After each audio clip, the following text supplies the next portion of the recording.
السلام علیکم دوستو، اسرائیل نے ایران سے بدلہ لیتے ہوئے آخرکار اصفہان شہر پر آج صبح تقریباً 5:30 بجے ڈرون سے حملہ کر دیا ہے، جسے ایرانین میڈیا نے یوں رپورٹ کیا ہے کہ اصفہان شہر کے پاس کچھ دھماکوں کی آواز سنی گئی۔ اصفہان ایران کا وہ شہر ہے جو کہ اس کی نیوکلیئر فیسلٹیز اور سائنٹس کا مرکز ہے، اور بتایا جا رہا ہے کہ نیوکلیئر فیسلٹیز کے پاس موجود آرمی ایئر بیس پر صبح 3 دھماکوں کی آوازیں سنی گئیں۔ ایرانین ایئر ڈیفنس چوکنا ہو کر اصفہان اور تہران کی طرف آنے والی تمام پروازوں کو سسپینڈ کر دیتی ہے اور اپنے ایئر ڈیفنس سسٹم کی مدد سے 3 اسرائیلی ڈرونز کو گرا دیتی ہے۔ صبح کے 7 بجے امریکہ یہ اعلان کرتا ہے کہ اسرائیل نے ایران پر یہ حملہ کیا ہے۔ اب یہاں پر سب سے انٹرسٹنگ بات یہ ہے کہ یہ حملہ اسرائیل نے نہ کسی میزائل سے کیا، نہ کسی ایئر سٹرائک سے، جیسا کہ ایکسپیکٹڈ کیا تھا۔ اس کی بجائے اس نے 3 ڈرونز کو ایسے ایران کے اندر بھیجا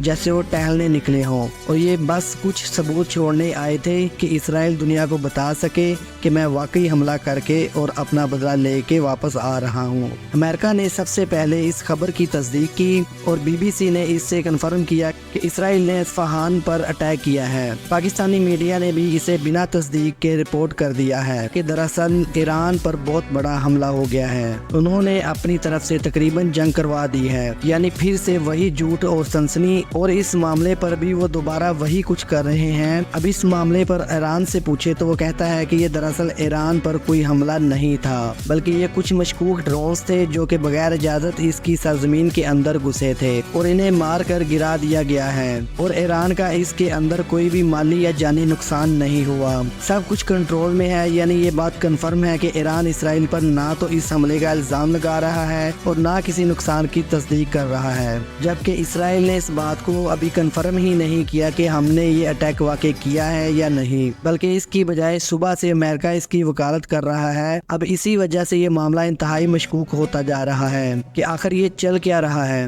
جیسے ایران نے بیک ڈور ڈپلومیسی کر کے امریکہ کو پہلے بتا دیا کہ وہ اسرائیل پر حملہ کرنے والا ہے، بالکل اسی طرح سے اسرائیل نے بھی امریکہ کو یہ بتا دیا تھا کہ ہم یہ ڈرونز اصفہان شہر میں بھیج رہے ہیں، جس کے بعد امریکہ نے ایران کو الرٹ کر دیا اور حملے سے پہلے ہی ان ڈرونز کو مار کر گرا دیا گیا، کیونکہ لوگوں نے جو دھماکے کی آواز سنی تھی وہ کسی حملے کی نہیں تھی، بلکہ انہی ڈرونز کو مار گرانے کی تھی، جسے ایران نے اپنی عوام اور دنیا کے پریشر سے نکلنے کے لیے بدلہ لینے کا اعلان کیا تھا اور اسے پورا بھی کیا۔ بالکل اسی طرح سے اسرائیل بھی وہی کچھ کر رہا ہے، مگر وہ امریکہ کے سمجھانے کے باوجود اس بات پر مطمئن یا راضی نہیں ہے اور معاملات کو دیکھ رہا ہے کہ دنیا اس پر کس طرح سے ری ایکٹ کرتی ہے، اور پھر اسی کے مطابق وہ اپنا کوئی بیانیہ دنیا کے سامنے لے کر آئے گا، تاکہ اس کی عوام بھی ٹھنڈی ہو جائے کہ ہمارے ملک نے اس کا بدلہ لے لیا، اور یہ فارمیلٹی بھی پوری ہو جائے کہ میں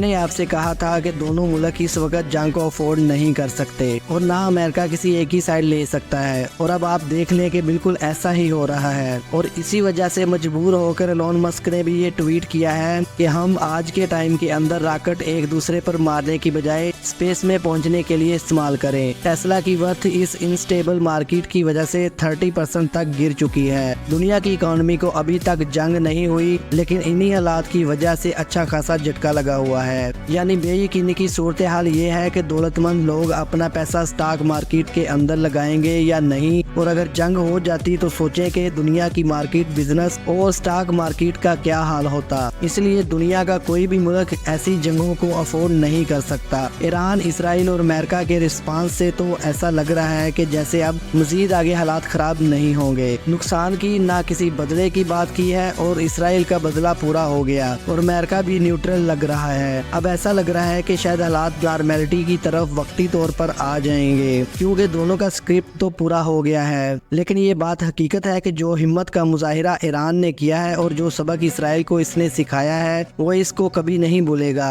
نیتن یاہو تو کئی بار اپنی تقریروں کے اندر یہ واضح طور پر کہہ چکا ہے کہ اسرائیل کے وجود کو سب سے بڑا خطرہ صرف اور صرف ایران سے ہے، اور ایران نے اس بات کو ثابت کر